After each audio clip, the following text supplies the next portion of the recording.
Right, we're just going to do a quick walk round of the Hurlingham Club and the Concours London. Number 12 or 40 is a good way to start, the Pagani Roadster. Amazing machine, isn't it? It's quite stunning, centrepiece. Absolutely. Great to see one here. A couple of cars out the front.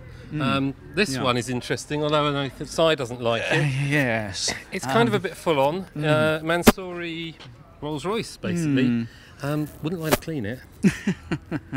I think I prefer not to comment. Over the other side, though, if side does a quick turnaround, you've got something rather interesting around the car park that you don't often see, which is the Peacock. Yes.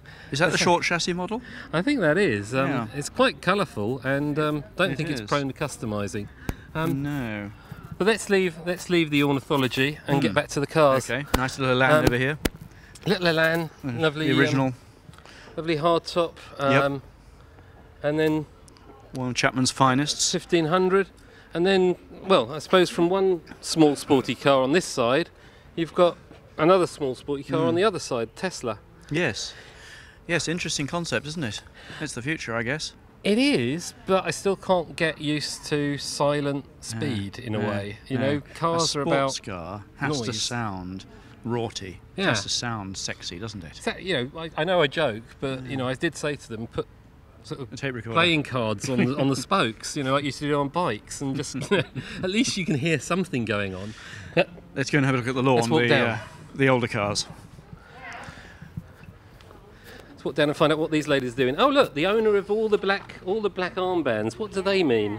Entry only. Ooh. Entry only, VIPs. You must be popular. I'm very popular, yeah. Have you had a good couple of days so far? Very good so far, yeah. And today the weather has been lovely, so it's great. Cool. Yeah. So looking forward to tomorrow then? Yes, we are. Excellent. And for the cocktail party as well. So. Cocktail party. I don't think I've got my ticket yet, but I think I'm out. I think I'm somewhere else. To get one. Okay, I'll talk to you later. Have a good one. Right, so now on to a couple of Ferraris and what we should call the black corner. I'll leave this to you, Philip. Oh, I was dreading you saying that, Giles, because most of these cars are Italian, and that's your forte. You're the Italian car expert. Okay, well, I'll try and help you out a little bit with this one. Obviously, it's a 50. It's an F50. Yes. Black. Indeed. I got that. And it looks like it came from Joe Macari, but again, pretty much stealth. Black calipers. The only bits of yellow on it. The badges. Even the engine's carbon and black, so black and more black. Low profile. But at least with this, we've got a slight sort of break on this. We've got the cream interior. Indeed. Yellow calipers matching the shields. Yes. But again, still quite a little stealthy number with the 612 Scaglietti. Then we go German. Yep. So do you know German? Well, not German, McLaren? I'm more of an old car man myself. Okay. I saw one of these on the road actually this morning. I thought it must be coming here, and then it turned off in the opposite direction. So you do see the odd one on the road, which surprised me. Obviously, again, we're talking side exit exhausts. Yep. Weird opening doors. And basically they're gull wing, aren't they? As much as you can. Yeah, they sort of tilt and swivel. Semi-gull wing. There's a lot going on. There's a lot going on here with weird opening doors at the moment. We're talking to Arash with their doors. You've got a Countach over there. Sure. We've got various cars here that have interesting ways of opening doors. Who was it who years ago had the whole roof that lifted up and moved forward? Do you remember that? I think that was a kit car, wasn't it? Was that Nova or something? Oh, they did that, certainly. But I think one or two people wanted to be more serious. Alpha did a concept like that, which I think was the... Was that not recently Bertoni styled? I'm thinking of up to auction. I'm thinking of 60s or 70s. I think that was auctioned recently with Bertoni. That was at the Carrabo, if that's the next I think you're correct. The first wedge. We'll wander down to the Daytona.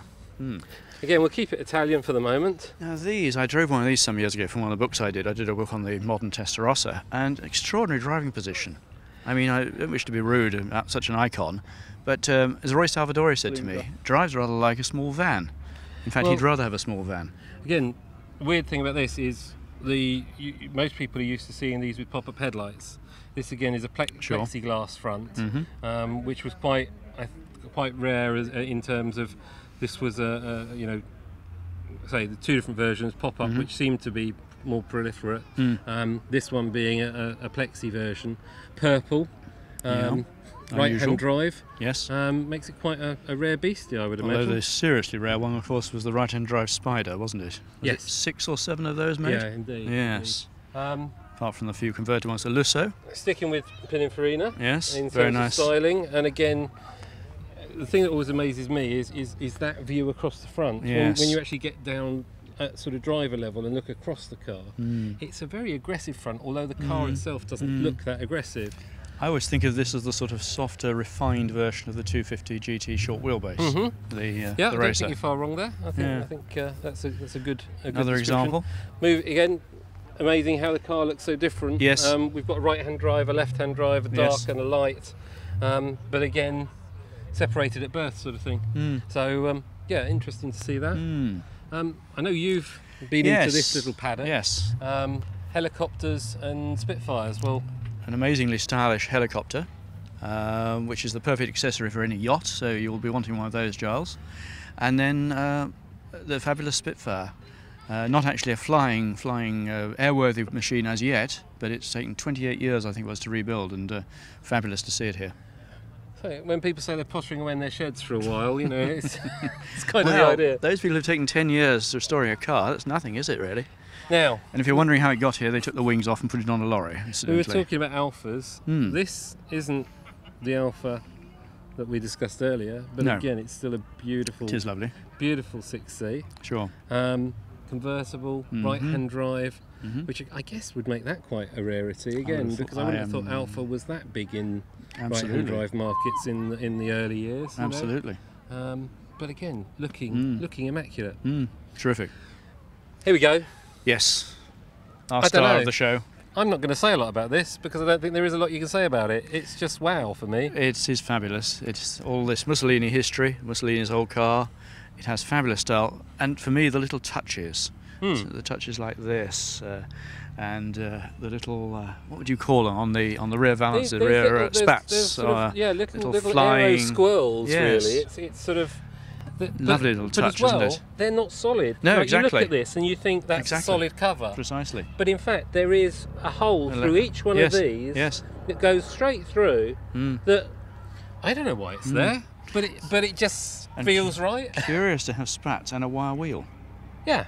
Again, why cover it up and Yes, yes. then also make something as showy as a wire wheel? Yes. I guess they Although obviously. I one of the amongst the stranger things I own amongst my stuff is a land speed record wheel.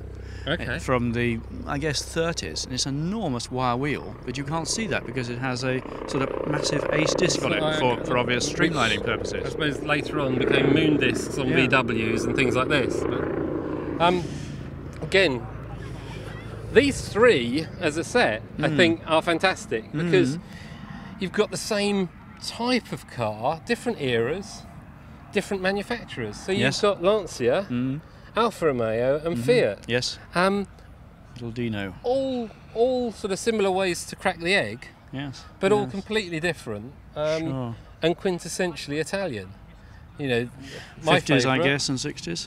Yeah, I guess so. Yeah, but you know, I think this is, you know, you can imagine this sort of belting around the side streets of Turin. Or up and down the passes. Oh, yeah, exactly. You know, it just. I'm sure whoever owned it originally had so much fun. Absolutely. Then we Which go more contemporary. We do. Again, we're still sticking with Italian. You've lucked out here. I did say. Because, again, we're getting into the Ferraris. And, Yes. and again, 355. But when we go straight on to a pontoon nose Testarossa. Now, I know this isn't totally 100% original. I know it's a recreation. But again, it looks right for those, you know, for the layman. And it's not too shiny, which I like. No, exactly. But you know, again, it looks the part. We know, you know, the owner of the Alpha back there had one, which I think he sold to Chris Evans, then took over that car. But for all intents and purposes, to the general public, this looks right. Interesting hardtop adaptation. Did they make many with a hardtop? I don't. As far I've as never I seen know, one. this is the first one I've seen, and, Absolutely. and I think this is part of the recreation thing. Then we're getting into more contemporary again. Yep. Again, 550. What you know, it's a good all-round V12 sports touring it's got everything that a V12 Ferrari should have. Carbon seats, roof mechanism. What more do you need, really? A good part of any collection. Reliable? Yeah, as far as I know, don't think there's any real issues. Why did you say that as I walked past a Fiat? Again, a beautiful little Fiat. Next to an equally beautiful little Ferrari. Yes, again, that's nice. Cost points, I guess, you're going to be paying a lot more for the Ferrari than the Fiat. Absolutely. But when you look at the two, really, in terms of bang for buck, etc., who could argue with either? Just shows it's all down to perception and brand, doesn't it? And heritage and we've got a little bit of interloper here with the Bentley, but again, it's soft top motoring in luxury, in style, and then next to it as well. Now this I like. Well, you seriously like this. It's obviously got the Italian, the Modena plates hidden away. Sure. 250 GT. I think is this a Buana? This is the one that we spoke to earlier, and it's been campaigned. Gosh, crikey. Considerably. Pile of tags. There is a whole pile of tags around the gear lever, which I think gives it it's lovely, isn't it? Gives it a nice lovely sense of the fact that it's been enjoyed, it's still being enjoyed. Sure. But I'm sure if you could basically, I don't know, on eBay you'd get £15-20 for each one of those tags. At least I would have thought. Just as historical documents in themselves. And for me, cars should be used. This is so important, and clearly this car has been. It's been used. It's been enjoyed. Absolutely, it's so important. And again, we've got behind us still. We've got this little Fiat Coupe, all the way down to I noticed we've got some E-types over the back there. We've got some American cars. Again, we've got a whole selection of stuff, including along here some sort of more racing aspect that I would say. Things that catch my eye is obviously the Lancia, the GT40, the Porsches, from again all different eras, the 356, the 911, the 935 slant nose, and again back to GT40. Again, things like you can spot the differences between the two GT40s. You've got the bubble hump, as I call it. I'm sure that's not the Gurney Dome. Gurney Dome, yeah. Again, just for that extra space. Indeed. I know we were at Silverstone and they were racing one without that, and it was amazingly cramped. Really, yes. Then on to DB6. Alfa Romeo, Aston Martin. You've got these Italian things on your mind. Yeah, I know. There are some British cars here as well, Forgive me.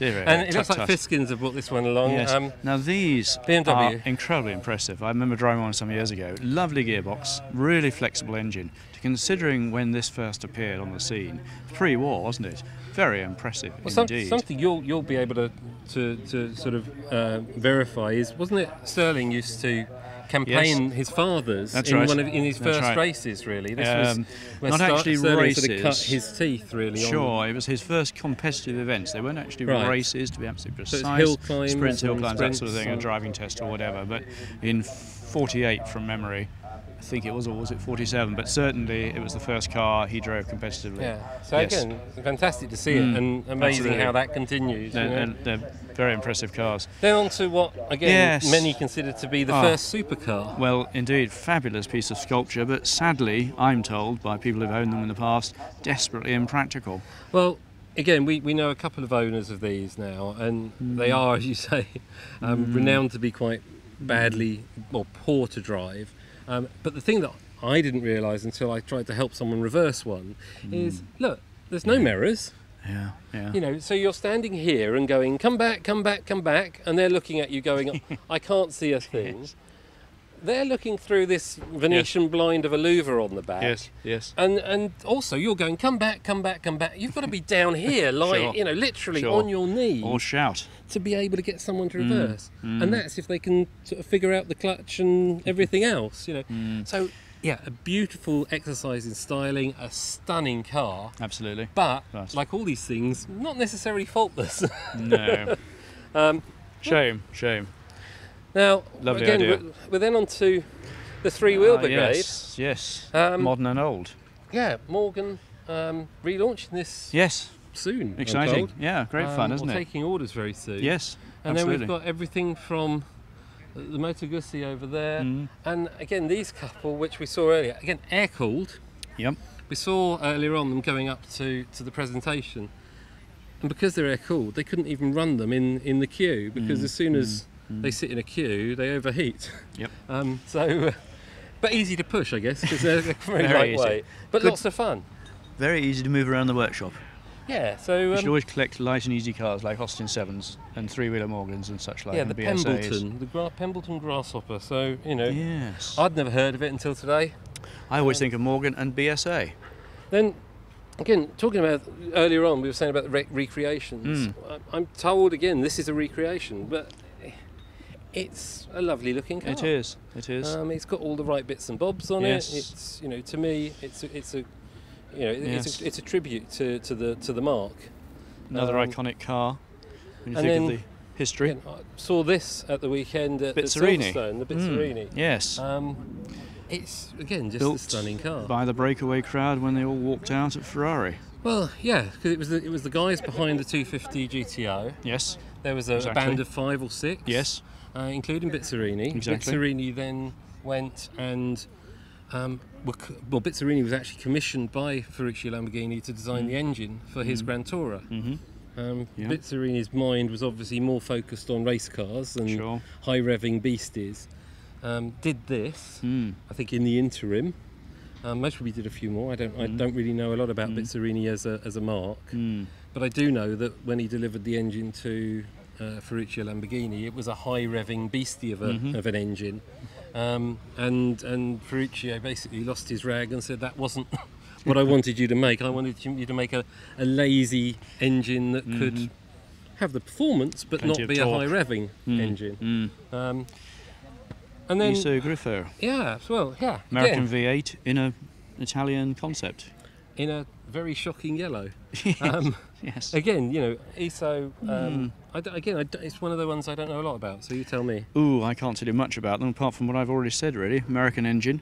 They're fiberglass, aren't they? Or am I completely wrong? Are they steel? We know a Aluminium. couple of people I'm that not own sure. them, and then we spoke to Elo earlier on, and he was saying they're making a WTF, which we all know what that stands for, and this kind of gives you the WTF factor.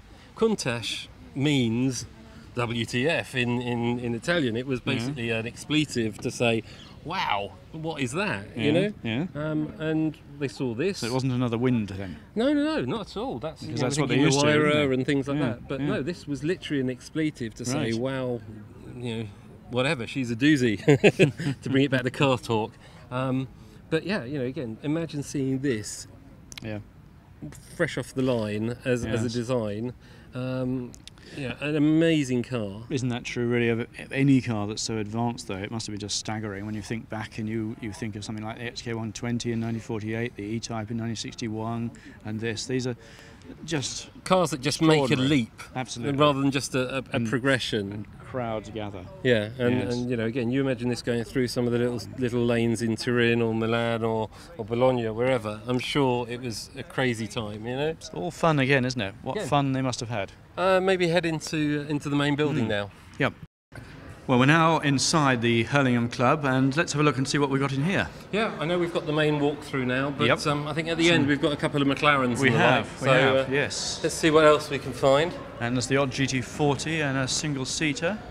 Yeah, because you know a fair bit about GT40s, having owned one. Well, I can't claim to have owned a genuine GT40. I owned actually the body shell of a Mirage GT40 shell, one of the three Oh, that was I know built. Mirage. There was a genuine shell, which I acquired many, many years ago for a very modest amount, and had thoughts of rebuilding as a car, but would never claim to be a genuine car. What do you know about F1 cars? A little bit. The only thing I can spot immediately is that Sterling Yes, signed this he one. has indeed.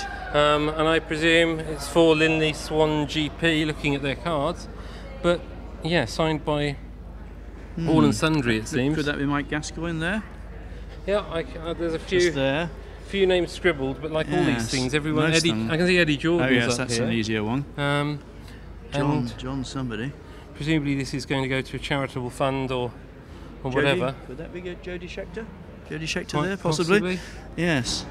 I'm sure they'll give you a planogram Yes. if you buy the car or something. Yes. Now this one's followed me from Goodwood a couple of times, and I recognise this. This is the Harrods. Isn't this the one that competed Andy at Le Wallace, Mans? Derek Bell, Justin Bell. Yep. Yeah, exactly. Did so well at Le Mans a few years Single ago. seat, well, middle seater as we know with the McLaren Absolutely. F1.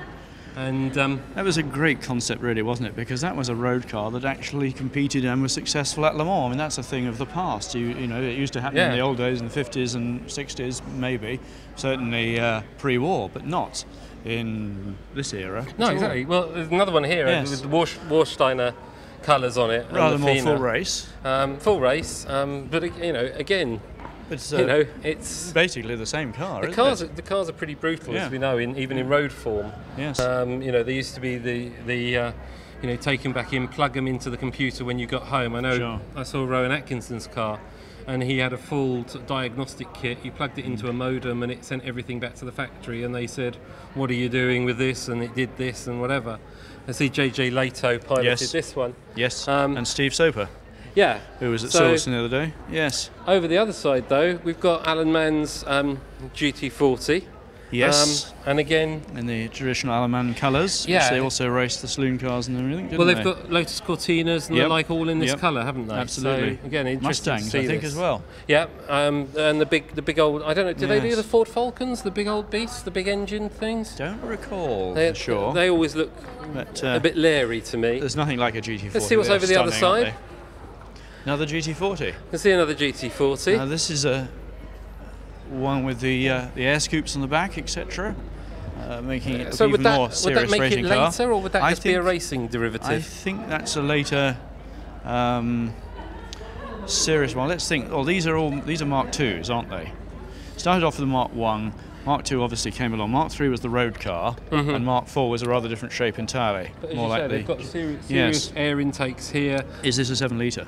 Right, could well be. And then you've got that's an adaptation. Yep. First done for Gurney. He was too tall. Yeah, and you know, it's lovely, beautiful isn't it? Bit of kit. Oh, fabulous. Talking of beautiful bits of kit. Complete contrast. Totally and utterly different. I think the only sort of common link is that they've both been to the Goodwood Festival of Speed. And 4 wheels. Yeah, Delahaye. And a steering wheel. That's about it. All I know is there's a Delahaye. Yes. And that's only because I can read the badge. But again, back to the beginning, really, drum brakes. Again, full of atmosphere. Yeah, you can see everything happening down here with the suspension settings and everything else. Yep, friction and really, shockers. You know, this is where, you know, that's all you had to deal with. Yes. You know, a little gearbox shifter up there. Pre-selector, isn't it? Yeah. And then you've just got a couple of paddles. Yes. Not a lot to it, really. No. Just go and do your best. Bet it was exciting, though. I'm sure it was. Totally both exciting, then you can't blame it on the electronics, and you can't say, well, second clutch didn't engage, you know, anything like that. So let's head outside again. Okay. Well, Giles, I must disappear. I'm going to leave you now with the supercars, which you know loads about, and look forward to seeing you again soon. All right, thanks, Philip. All the best. Catch you soon.